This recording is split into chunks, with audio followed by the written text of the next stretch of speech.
Hadithi hadithi. Hadithi njoo. Hadithi hadithi. Hadithi njoo. Paukwa. Pakawa. Sahani. Ya mchele. Giza. Ya mwizi. Kiboko. Ya mtoto mkorofi. Outa. Can I tell you a story? Get on with this. Get on with this.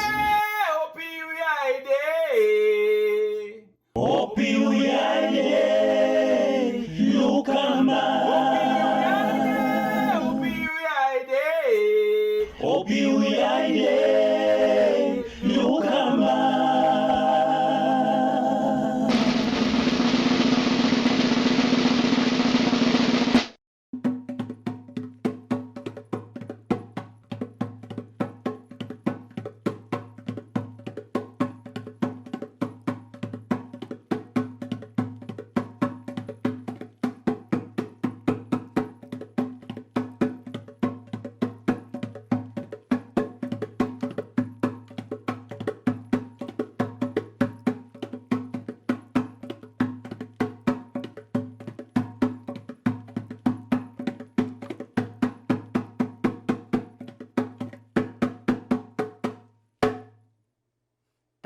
Thank you, and welcome to another edition of Fishmonger Stories.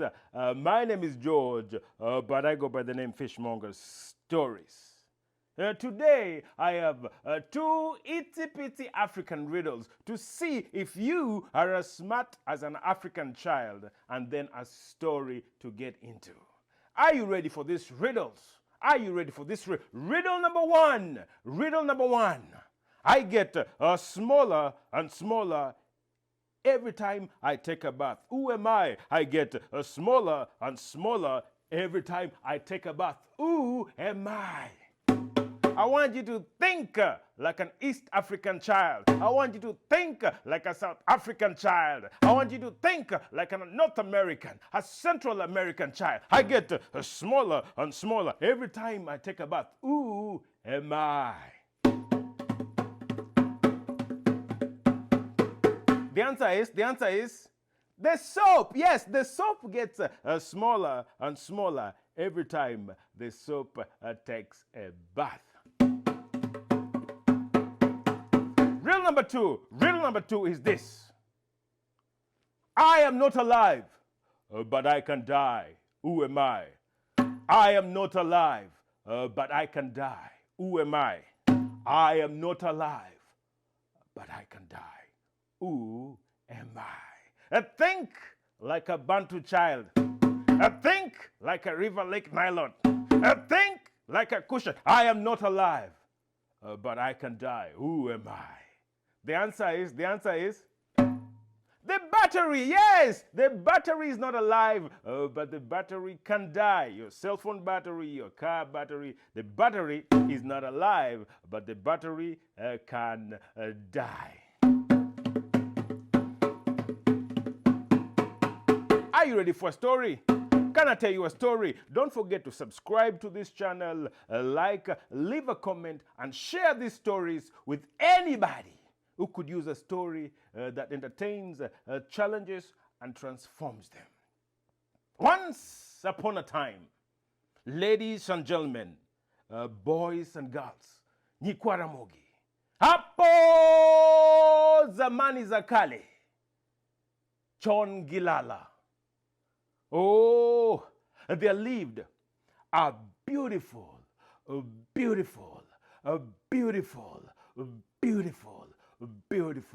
young woman. This woman, she was so beautiful.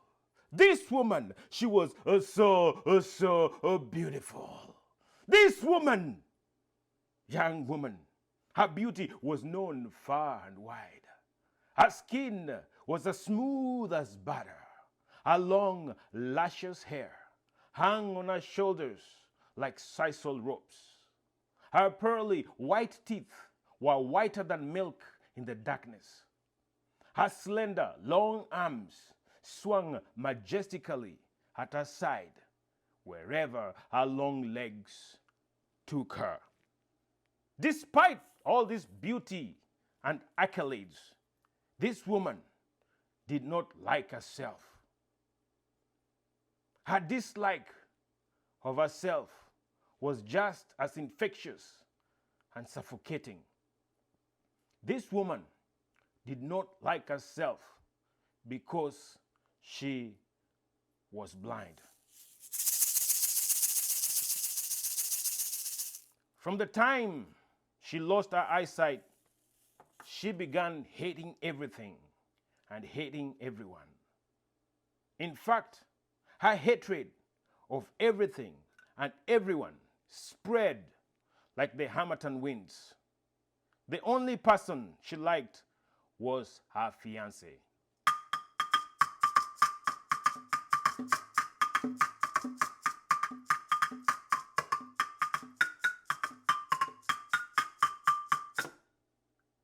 Her fiancé did love her indeed. Her fiancé loved her immensely despite her blindness and did everything for her. And I mean everything. Her fiancé cooked and cleaned for her. She refused help from her parents. Her fiancé prepared her warm bath and helped her do her hair. She refused help from her siblings. From the rising of the sun till the going down of the sun, the fiancé never left her side. How I wish I could see your face again, she said as she touched his face to remind herself of how her fiancé looked. Marry me, begged the fiancé. But the beautiful blind woman said no. Every day he knelt before her and begged her to marry him. But she refused adamantly and pushed him away. I will only marry you when I regain my eyesight and I can see you again, she said. Against all odds, the fiancé started praying for a miracle. And praying did he do. He prayed day and night without ceasing for a miracle.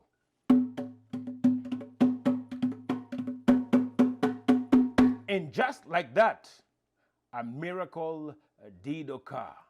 And this beautiful blind woman was given 2 new eyes. 2 brand new eyes that would enable her to see yet again.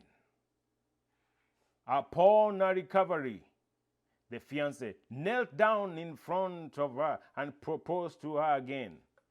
Now that you can see again, please open your eyes and marry me. Please open your eyes and marry me. Please open your eyes and marry me. When the beautiful young woman opened her eyes and began to look around, everything was beautiful. The sun casts its ray on the trees and the flowers, and the young woman smiled for the first time again as the variety of colors penetrated her eyes.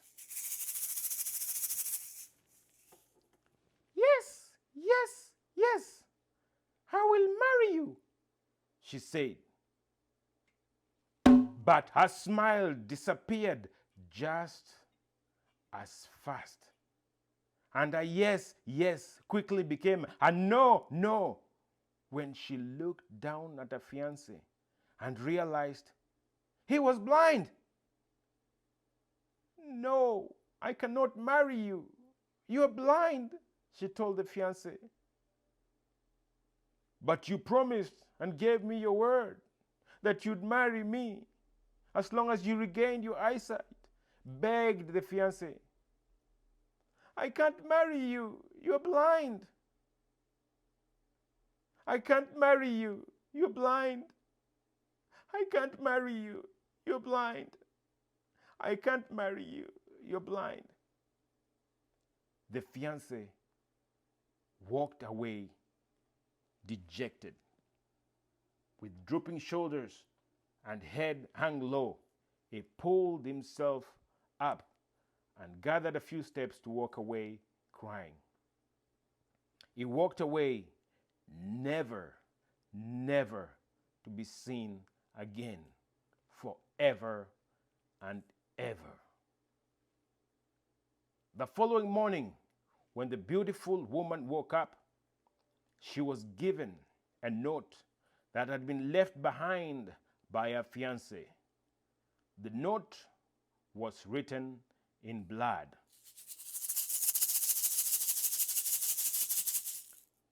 The beautiful woman read the note and she fainted. She passed out. The note said, "Please take care of my eyes that I gave you. Please take care of my eyes that I gave you."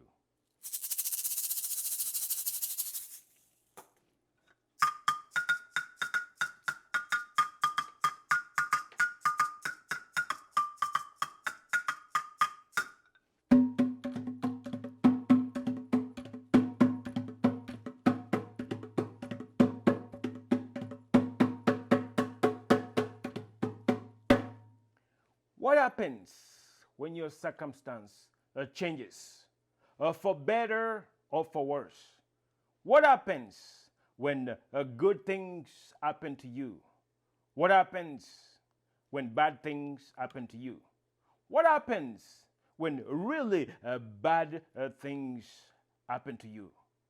What is your reaction? Your reaction affects those around you. And that is why we tell the stories.